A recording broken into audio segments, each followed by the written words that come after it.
Hello, and welcome to Healthy Living. I'm Dr. Donald Pelto, and today I have a couple of guests with me. I have Joe and Judy Angelico, and we're going to be talking about their experience kind of as a family with something called intermittent fasting. So, Joe and Judy, thank you for joining me here today. Thank you. So, I've known Joe for some time here as a patient in the office, and we've kind of dealt with some of these diabetes complications and issues, and recently he's been trying something that's kind of new to him. And so let's first, though, start talking to see if we can maybe identify yourself with some of the people that are watching this, the other diabetics. So tell me about your history as a diabetic.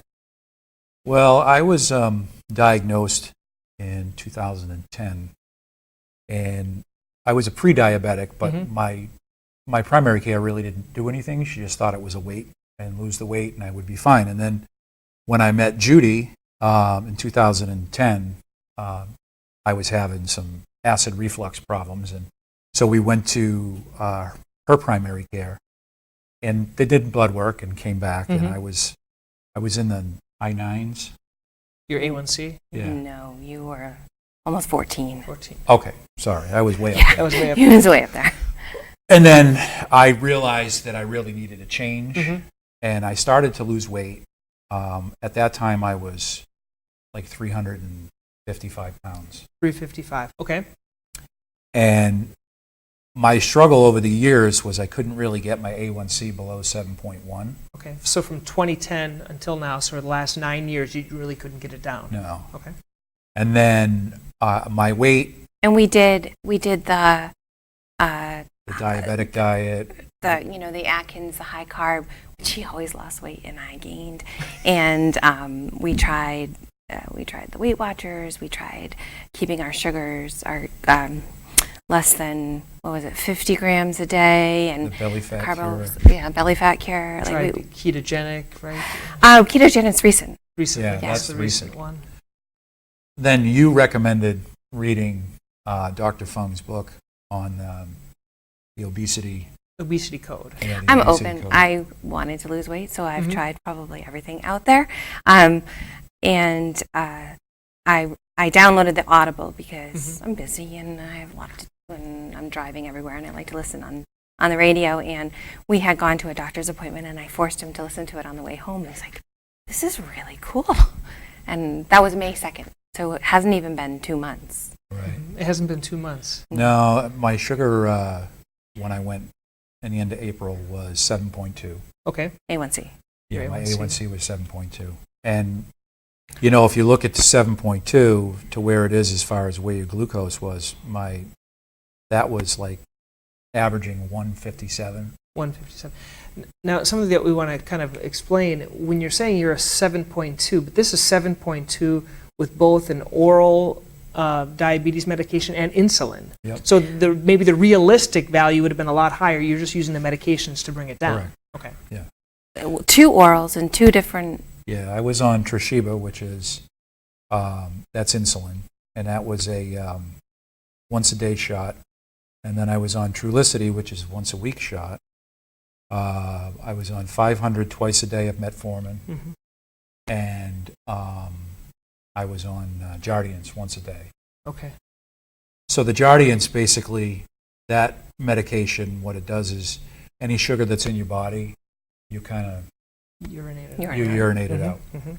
And so as of right now, I am only on 500 milligrams of metformin. Metformin. Everything else has come off. Yeah, so let's kind of talk to some of the people that are watching, because everyone, when they become diabetic, the doctors say if you only work out and eat properly, you won't have to take the medication. And this is something that I find that a lot of my patients, they come in and they're trying. I even have someone close in the family, my stepfather. He was told the same thing, but now he's in a point where he's using insulin and using a lot of medications. And I find the amount of people that are actually able to work out and change their eating sufficiently to get off medication very difficult. Very few people. You know, you're a very disciplined person. Well, we tried and very hard with the first diagnosis, and he probably went down to 280. Not a change at all. 280. But you were still on the insulin. You were still on. He wasn't on insulin that Okay. week. so we tried the diet, we tried the exercise in the very beginning. So 9 years ago, Yeah. we really wanted. Neuropathy was getting worse. His A1C levels weren't budging. It was just very frustrating. And I think at one point we kind of just gave up and said, all right, what do we do? What insulin do we need? And, our doctor is very progressive. And she's like, well, let's try this medicine before we try the insulin. And we tried everything out there before we tried the insulin. Oh, yeah. Okay. And then recently we met in the office, and I've been really impressed. I've had a couple of patients, not diabetics per se, but some other patients that have lost a lot of weight, because the way I kind of explain it, people come to me as a podiatrist and they're trying to get in shape. And normally they're trying to exercise and then their foot starts to hurt and then they come to see me. Well, really their foot's the problem, but that's not really the problem. I can fix the foot, but they're trying to lose weight. Or I have diabetics that may have neuropathy like Joe, or an ulcer or other things like that. And recently I've come upon this way of I guess it's not eating, it's not eating, and that's intermittent fasting. So I've been finding really good results with my patients. It's not something that's really mainstream. So tell me kind of your whole progress, or what you understood about intermittent fasting, what you were skeptical of. Well, we were chatting in the office because I have nerve pain on the top of my feet, the Morton's neuropathy. It's neuroma, it's not neuropathy. So I thought, well, if I lose 50 pounds, maybe my feet will be better. And unfortunately, Dr. told me it's not going to get better. But the weight had nothing to do with it. But I'm open. So I started listening in it, and it really made a lot of sense. At this point, I was trying another diet in a clinic, and they were telling me to eat every 2 hours and lots of protein and no fat. I felt horrible. And my blood pressure started to go up, and my feet started to swell. So I'm like, all right, this isn't working for me. So then I said, all right, so basically, you stop snacking. Okay, I can stop snacking. Don't eat breakfast. I can do that. And then eat a good lunch and eat a good supper with no grains and no flours and no sugars. And like, all right, this is so totally doable. So as I'm reading the book, I'm like, and I was one of those ones that have my lunchbox at work, and I literally eat all day long at work. But I wasn't losing weight, and I was swelling. So I thought, I automatically lost all of the swelling in my legs, and I started to feel really good. And I wasn't having those cravings anymore. And then I forced him to listen to the tape. Oh, so I didn't know that. So you started first, and then you did. Okay. Yeah, for me. He's like, oh, Judy, another crazy one. Well, she's tried everything, and I've followed along with her. And then when I started listening to the Audible book, I was like, you know what? I can do this. This is pretty easy. I'm like, I can go without eating. I was going to say, what's so easy about intermittent fasting, in my opinion, is it's not what you have to do, it's what you don't do. You save money on groceries. It's easy, you don't have to prep anything. You don't have to think about it, you just don't do it. And so tell me, when you first started, how did you do it? What worked for you guys? Well, the first thing I did was, when you read the book, they talk about how having a nice fat, low-carb fat meal before you actually embark on the fasting. And my first fast was 24 hours. Pretty successful. I didn't have any hunger. Did you eat dinner and then not dinner? I ate dinner. Breakfast or? I ate dinner. I ate we had a steak. Actually, I had a steak and chicken with mixed vegetables with butter on it, and I had a salad. Okay. No croutons, nothing, and high-fat dressing. So as soon as that was over, I said, I'm going to do it. I'm going for it. So I did 24 hours right to the next dinner, and I was fine. You're fine. What did you drink anything? Was it a total I am abstinence? big into drinking. I love coffee, and coffee is good for you. It has antioxidants, and it also helps with, the caffeine helps speed up the metabolism. So takes away some of the hunger too. Yeah, does a lot for hunger, and I drink a lot of black tea. I love black tea, which I was drinking when I came in. And I drink a lot of water. At first, I had a lot of mineral water because I started to feel like I was going to cramp. But then I said, okay, well, I took the magnesium in the morning because your body becomes depleted of that. And then I said, you know what, I'm going to take it at night too before I go to bed so I have no cramps when I go to bed. So I did that. Other than that, I've really had I mean, I've done some further fasting where I've gone as far as, I went 48, 72 hours. I've done a 5-day fast. You know, when they talk about in the book, they talk about, you know, you're going to have headaches. And first time I did it, I will admit it, when I did the 72-hour fast, after the first 24 hours, I had a headache. I was like, wow, I have a headache.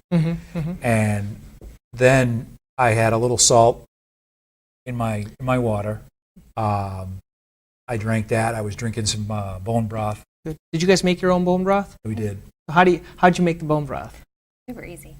I don't use just bones. I just get chicken legs, throw them in, carrots, onion, celery, and mineral salt.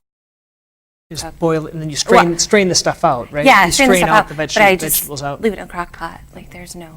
There's no secret to bone. People they're selling bone broth. You look at certain stores and it's real expensive. You can just make your own bone broth.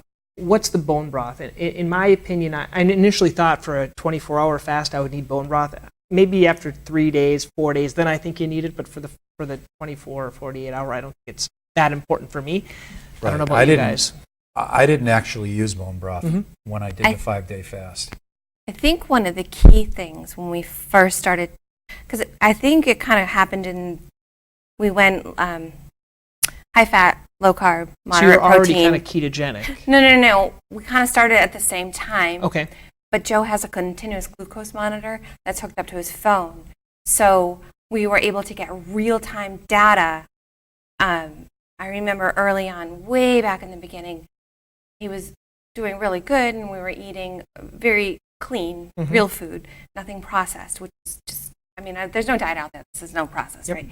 So he had a little tiny bag of chips, baked chips, and his sugar went to like 200. Yeah, this was before the fasting. Before the fasting, yeah. Yeah, a little, like way back in the beginning, we're like, wow, there's really something to this high fat, low carb, like no processed food. And then he used to start the day with a great big bowl of oatmeal. I think your sugar after that oatmeal was like 300. Yeah. So even if there was nothing in it, it was just oatmeal and a little bit of half and no half. Sugar, nothing. So even if he had great food eating for the rest of the day, just starting the day with that picked his insulin levels up. So then we started to cut out all of the snacks and eat. In the beginning, we ate the 2 meals a day, right? I mean, I did. I don't know. So you guys doing breakfast and dinner? No. Lunch and dinner? Lunch and dinner. So like a reduced window? Reduced window, yeah. Yeah, So, I haven't eaten breakfast since I started this. Okay. and maybe not so much lunch. No, I In the haven't beginning? I haven't been eating lunch either. I've been doing like one meal and then going into fasting. Yep. And then but my fasting is I do very alternate day fasting. So I'll do Because we read that. I'll do a 24-hour fast. I'll do a 48-hour fast. I'll do a 36-hour fast. I'll do an 18-hour fast. I do plan, they say, not to do a 5-day fast more than every Once a month. 6 weeks. So I'm going to do another one probably in a week, as soon as I'm going to see my primary care next Tuesday, and then I'm going to go right into a 5-day fast.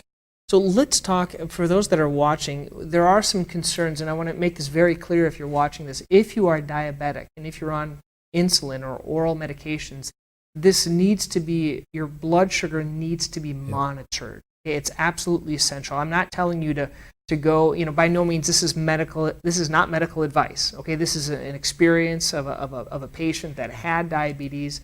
Because I say had, because I think he's almost in remission right now and will be soon because of this process. But you really need to do medically cared for evaluation. So let's talk about your blood sugars, how you took care of that. And you have something called a continuous glucose monitor. Not everyone has one of those. It's show them what that right is. here. What's that? It has the sticker over So it because basically what it is, it's a little white monitor that's under this, but I put they have this, cover. you can put it over, it's called a simple patch. And the only reason why I have it over it is because I heard that they don't stick very well. And I know in the shower, I'm going, maybe I want to do something with it. So I've found these and they work. But I've been checking my sugar probably every hour. Okay, so let's talk. You started fasting. How did you change your medications? Because you couldn't just keep taking insulin when your blood sugars were really low, because you would have bottomed out. And that's the big concern with fasting and taking insulin or fasting and other medications. And how did you mitigate We had that? permission from the primary care that once we got the continuous glucose monitor, we could go up and down on his insulin as needed. So one of the first days we had done the fast and the no processed foods and the high fat, low or moderate protein.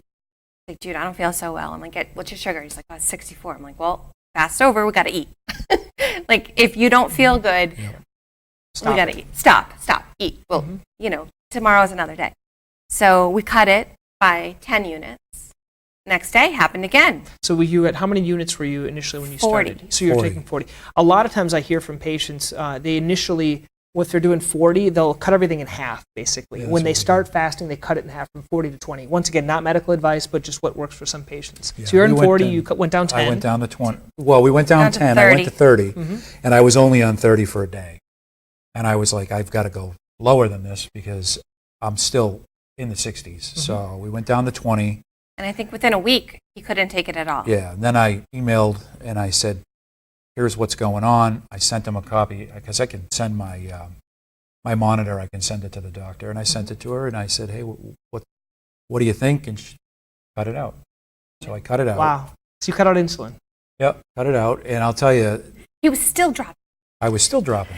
So, and we hadn't even done a long fast at this point. No. He had maybe done the 24-hour. Mostly it's 18-6. So you fast for 18 hours and you eat lunch. Yeah. And then within a 6-hour window, you eat dinner. And then you fast another 18 hours. It's really very simple. Yeah, really. planning. So just to explain for those that if you want to do this or try this, you eat lunch usually at 12 or 1 p.m. and then you think about where's a 6-hour window, so either 6 p.m. or 7 p.m. That's when you eat your dinner, and that's it. Basically, eat 2 meals. You can't. This fasting doesn't make up for eating really bad food. You can't eat processed food, high sugar food, other types of food. It just doesn't work.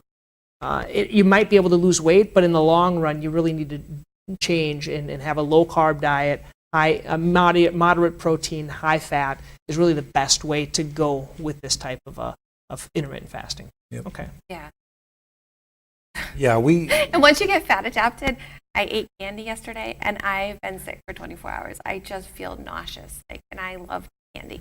So now I went home and I grilled up Brussels sprouts and bacon oil. I just want vegetables. Fat and meat and vegetables. Yeah, fasting works well when you do keto diet after it. You want to stick to a low carb, high fat, non-processed foods diet. Because if you start, for a diabetic, if you start eating carbs right after you fast, you're just going right back to where you were. Yeah. So I've cut out all carbs, refined carbs, everything. I've cut it all out. Not all carbs, vegetables. We eat a vegetables. lot of vegetables. You get carbs from vegetables, but I mean, no breads. I stay away from sugars, anything with sugar in it, anything with, high fructose corn syrup, anything that has, like even stevia. I've stayed away from all that stuff. Yeah. Well, he used to be a super Diet Coke junkie. And if you, in this book, they talk about how the artificial sweeteners maybe don't elevate your glucose, but they do give you an insulin response. So if you're drinking diet soda all day long, your insulin, you become more and more insulin. So I'm not diabetic, but I did have the abdominal fat in some. But anyway, myself, I've been doing it probably 2.5 months, and I'm down 35 pounds. Wow. And it wasn't a diabetic thing. It started out me doing it and him supporting me, and now it's become us just kind of supporting each other on it. That's great. That's great. Now, a couple of other things when we're reading these books, they talk about the importance of sleep and the importance of stressors in life. Have you noticed, did you have any problem with either of those? I didn't have any problem with sleep. I go to bed, I get 8 hours, I'm fine. She goes to bed 4 or 5 hours afterwards, she's up. And that's exactly what the book tells you is that's what's going to happen. For me, I don't have a problem with stressors or sleep. My longest fast has only been 48 hours, and I blame that on estrogen. So, Okay. what I'm reading is like women, our bodies are made to store fat for survival of the species. So I'm going to go a little easy on myself, and I have not gotten to a 5-day fast. No. I'm seeing progress. I feel good. In the middle of 48-hour fast, I was up at 2:30 in the morning and I couldn't sleep. Yeah, you would think that, through the fasting, my energy levels have been fantastic. Everyone always asks about that too. They say, "Oh, can't you? How do you function at work? How do you continue to do your job? Does it affect you?" No, I'm to the point right now where I'm burning fat, my own fat from my own body. So, and as far as my energy level, I've actually haven't had this energy level since I was a teenager. That's great. I can go all day. I don't have a problem. I don't get lightheaded anymore. Nothing. It's great. I love it. I just love the way I feel. My worst complaint is soup mouth, and you can't. Get bad breath, chew I think. I think there's a gum. breath thing too. Yeah, there's a breath thing. So no gum, no mints. And you're brushing your teeth 80 times. You A get little really salt in coffee. Salt in your coffee. Yeah. So in terms of what you can drink. So when you are fast, everyone wonders, well, what in the world can you drink or when you're fasting? So bone broth, coffee, tea, water, carbonated water without sweetener. In terms of the coffee, they recommend either high fat, so maybe heavy whipping cream. That's what I tend to use. Do you use not sugar, no sweeteners? No. But, About a tablespoon of half and half. About a tablespoon of half and half. Yeah. Sometimes I use heavy whipping cream. I Okay. haven't really had a stall per se using. So we're doing the fast to lower insulin resistance, and we're doing the fast to lose weight. He clearly doesn't lose anymore. So anymore. he's on maintenance. So he's lost 40 pounds in 2 months, right? Yep. 40 pounds in 2 months. That's great. So I cleared out all of his old. Went down how many sizes? I am One. right now down from a 2X to a 1X. My waist is down to 36 from a 38. I used to be 44. Yeah. So now I'm down to a 36 where I was in high school. That's awesome. So, and I feel great. My BMI went from, I was at 30, where right now it's 25.9. I've lost 3% body fat.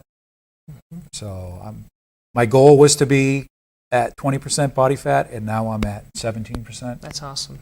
So what it's done is amazing, Yeah. and I'm not going to stop doing it. And that's the thing. Is this, everyone asks, is this just another diet that you're going to do for a period of time? Is it sustainable? Yes, it is. It's part of your lifestyle now, right? Now I'm so used to doing it that I just routinely go into the fast. It's We not can something go I'm to gonna. a regular restaurant. Like there's no measure portions and we'll go and we'll just pick stuff that doesn't have grains. And we ask, is this butter or margarine? Because I don't want to eat plastic. So we have butter and Chili's, Applebee's. It's not. We still have our date nights. Yeah. And the neat thing I found is it can go around any holidays. We have a holiday coming up here now, and so a lot of people, they recommend it. You don't want to. We're going to have 4th of July. On 4th of July, you don't want to suffer. So what I do is I either pre or post fast. Yeah, So I'm gonna pre-fast. I'll fast for about 2 days prior, and the barbecue really tastes a lot better. And some people, they post fast. So what are your plans? Well, we're going to her friend's house for the 4th. We do it every year. And so right now, I'm going to end my fast that I'm doing, my 24-hour fast today at 6. We're going out to dinner because she's going to a pinning ceremony for where she teaches. And then I'll fast till tomorrow morning. Probably won't eat breakfast. I'll probably eat lunch, and then I'm going to fast right to the 4th of July. To the 4th of July. Now, what do people around you say? Do they say anything? I know they notice you're getting skinnier, but what do you say? I had the ultimate compliment last night at work. Somebody asked me if I had gastric bypass surgery, and I'm like, no, but thank you. So, but then they wanted to know, what am I doing? And the eyes glazed over. I can't do that. I need my carbs. I need my fruit. Oh, yeah. I've had Okay, people, you can have your carbs and your fruit. I've had people I'm actually. not saying can't, but we're choosing not to. I've had people actually say, "What are you, starving yourself?" Mhm. I'm like, no, I'm not starving myself. I'm like, there's plenty of food there. If I want to eat, I eat. I'm like, but I'm controlling what I'm eating. I said, and I'm fasting. I said, but I'm fasting for my health. And they're like, I could never do that. I'm like, well, you don't know till you try.